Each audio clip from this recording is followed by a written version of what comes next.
Namaskar and a very good morning to everyone.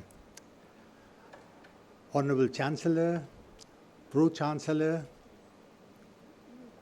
distinguished guests, Executive Vice President, my esteemed colleagues, my fellow workers from the administration, and my dear students.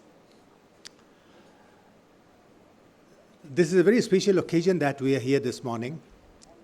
78 years ago, we became free after almost 200 years of subjugation, British subjugation. 200 years, it's a long, long, long period.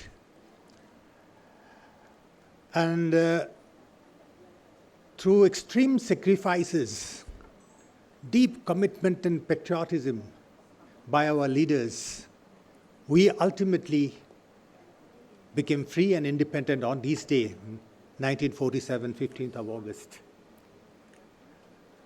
We gained political sovereignty. We became independent. On this occasion, definitely we must begin the celebration by paying our deepest of tributes to those known and unknown, millions of Indians who have laid down their lives and made the ultimate sacrifices for this very prized,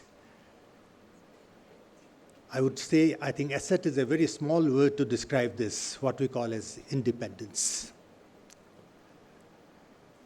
But when we celebrate our political independence from the British, 200 years we were under them. We have to remember, during these 200 years, the minds of the Indians have been shaped so deeply that even today, I won't be wrong if I say, we are not psychologically independent.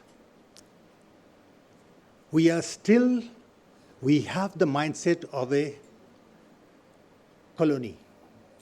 As much as the rulers of us, the Western powers, the British, the US later on, as much as they still have the mindset of a colonial ruler, 200 years past, they still think that they can rule us. They still think that they are supreme. They still celebrate their supremacy. They cannot look, they're incapable of looking at our supremacy that we have developed during this last 78 years. We have to celebrate that achievement as well on this day, that we have overcome that. And I will tell you a few examples, but then I think the occasion demands that we remember, we cite these references, how we have gained this supremacy, how we are gaining this supremacy. But before that, let me also very briefly take you back to the history. What was the root? What was the root of these colonial powers coming to India and many other places in the world? It is the unbelievable, unprecedented, epoch-making development in science and technology during the just period preceding the Industrial Revolution, from maybe 1750s and all that. What were the technologies that changed the whole world? That changed the whole world from a very rural agrarian society, but at the same time feudal society as well, to a market-driven capitalist society. It was because of the technological innovations that happened during the period that ushered in what we call as the Industrial Revolution in Europe. The technology was simple. A weaving machine, steam engine, electricity, locomotive engines later on, telegraph. These were the technology that really changed the way we lived our life for centuries. Technology-driven economic development. We moved from rural agrarian society, ruled by ourselves, to a society which is driven by economy, right? Driven by capitalist leaders of the world. And the colonialism is a byproduct of all these changes that have been happening post-industrial revolution. But it was powered, it was fueled by industrial revolution. The economic development that we saw was powered by the science and technological development that preceded it. Simple technologies I mentioned. The colonialists came, the British came. But today, you have seen a few days back, the president of the most powerful nation on earth, we say the most powerful, Donald Trump, he expressed his fear, total fear, absolute fear, not for any other people, but only for the Indians. So much so that he did not hesitate, he did not have any apology in his statement to tell Microsoft and Google and other multinationals and other Silicon Valley industries that do not appoint Indians in your companies. It is not that he does not want Indians, he is scared of Indians. He is scared of the technological, scientific acumen of the Indians. I'll give you the examples.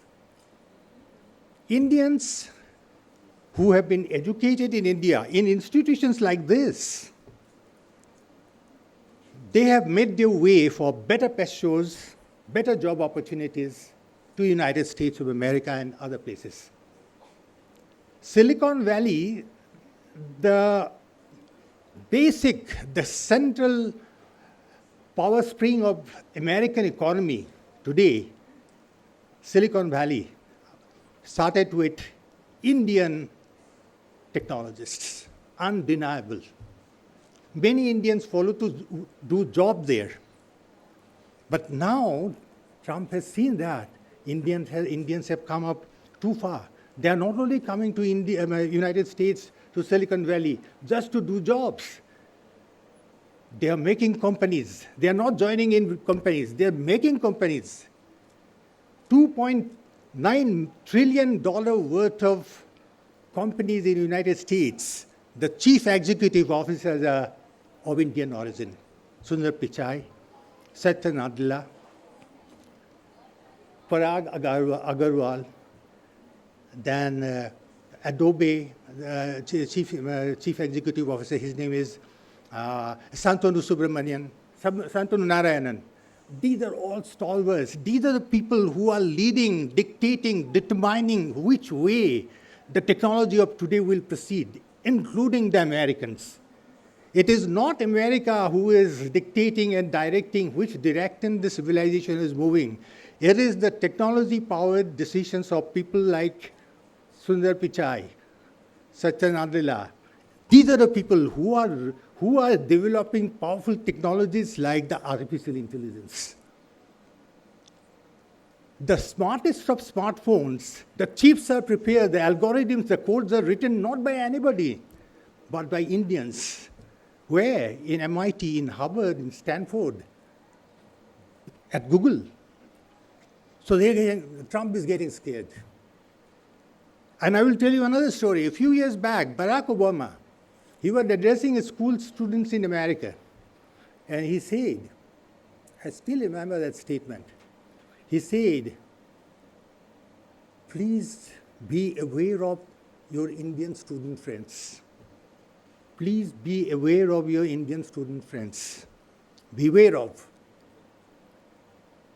They are very good in mathematics. They're very good in science. Beware of them.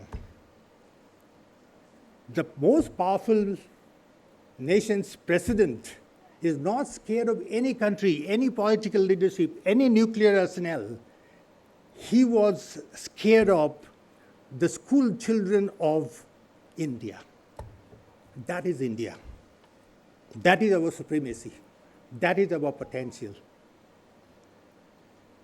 Not only in science and technology, Who is the president of the World Bank of India? Ajay Banga. Where did he study? He studied in St. Stephen's, Delhi. He studied in Indian School of Business, Hyderabad. He studied in Indian Institute of Management, Ahmedabad. And he is an American resident, but that is beside the point. But the moot point is that he is an Indian. Ajay Banga is the president, the CEO of the World Bank. Not a joke, not a small matter. Who is the deputy director? Who, until recently, I think she is still there. Gita Gopinath. She is the deputy director of the International Monetary Fund. Where did she have her education? Lady Sri Ram College, to begin with. Right? All about the technologists, Satya Nadella and all that, Sundar Pichai, I did not mention. They are all from India.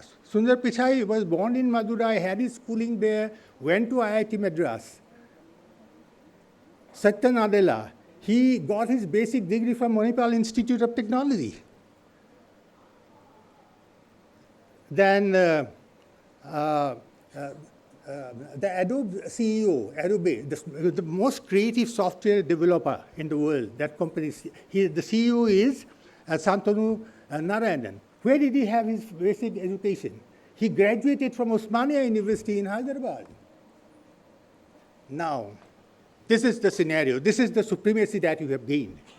It is no longer the British, no longer the American, no longer the Western power. They are dictating us that you do this, you do that. The table has been turned.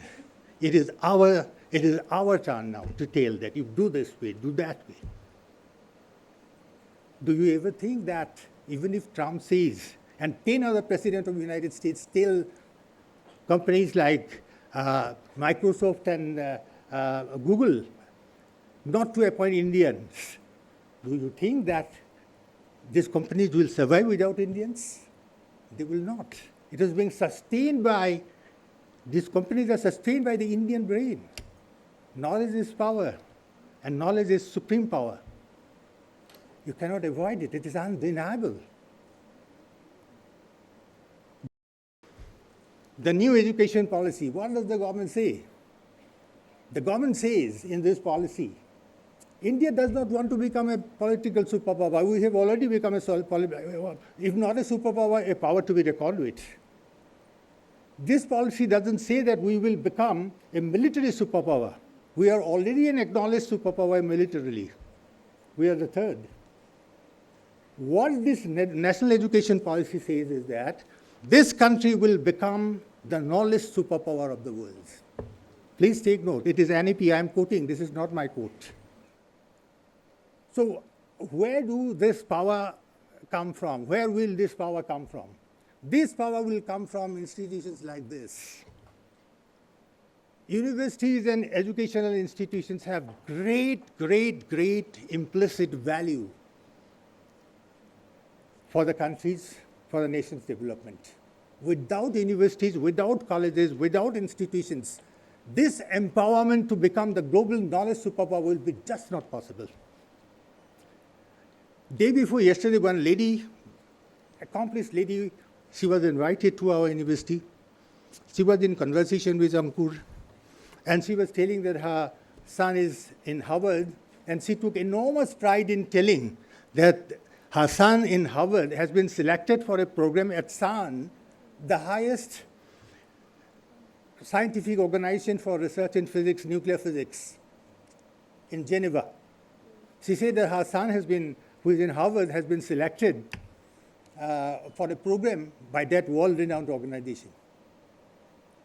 And I can imagine the pride in which Ankur responded, very humbly, to that lady, that yes, last week, one of our MSc second semester students also selected globally to that CERN program. So this is our power.